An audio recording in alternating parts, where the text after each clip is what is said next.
kadiskarte. So, today's video, ako po ay bibili ng fried chicken. Let's go!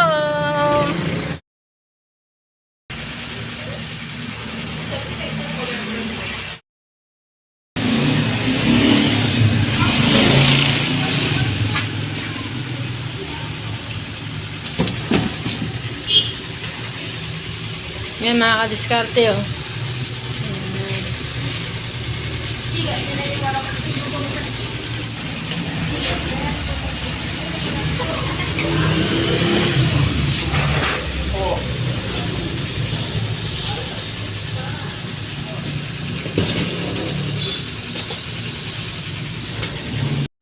26 pesos per piece kada isang piraso mga kadiskarte. So, luto na ang kanilang fried chicken.